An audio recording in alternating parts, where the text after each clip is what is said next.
கடவுளுடன் காலை வணக்கம். புனித மத்தேயு எழுதிய நற்செய்தி 24 அதிகாரம் 42 முதல் 51 வரை உள்ள இறை வார்த்தைகள். அக்காலத்தில் இயேசு தம் சீடரிடம் கூறியது: விழிப்பாயிருங்கள், ஏனெனில் உங்கள் ஆண்டவர் எந்த நாளில் வருவார் என உங்களுக்கு தெரியாது.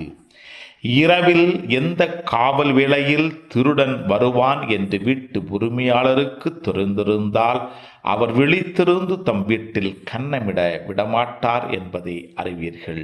எனவே நீங்களும் ஆயத்தமாயிருங்கள், ஏனெனில் நீங்கள் நினையாத நேரத்தில் மானிட மகன் வருவார்.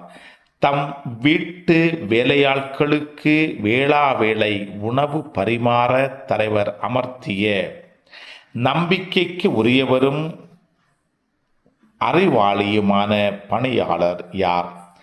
தலைவர் வந்து பார்க்கும்போது தம் பணியை செய்து கொண்டிருப்பவரே அப்பணியாளர். அவர் பேறு பெற்றவர். அவரை தம் உடைமைகளுக்கெல்லாம் அதிகாரியாக அவர் அமர்த்துவார் என உறுதியாக உங்களுக்கு சொல்லுகிறேன். அப்பணியால் பொல்லாதவனாய் இருந்தால் தன் தலைவர் வர காலம் தாழ்த்துவார் என தம் உள்ளத்தில் சொல்லிக்கொண்டு தன் உடன் பணியாளரை அடிக்கவும் குடிகாரருடன் உண்ணவும் குடிக்கவும் தொடங்குவான். அப்பணியால் எதிர்பாராத நாளில் அறியாத நேரத்தில் அவனுடைய தலைவர் வருவார்.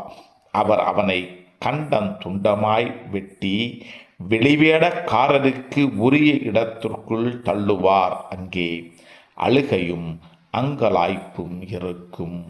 கிறிஸ்துவின் நற்செய்தி. இந்த நாள் இனிய நாளாக அமைய வாழ்த்துக்கள். பல பல பல புதுமைகள், பெருமைகள், இனிமைகள் இறங்கிய நல்ல நாள், ஒரு நல்ல நாள், நம் தேவன் தந்த நாள். இது நல்ல நாள், ஒரு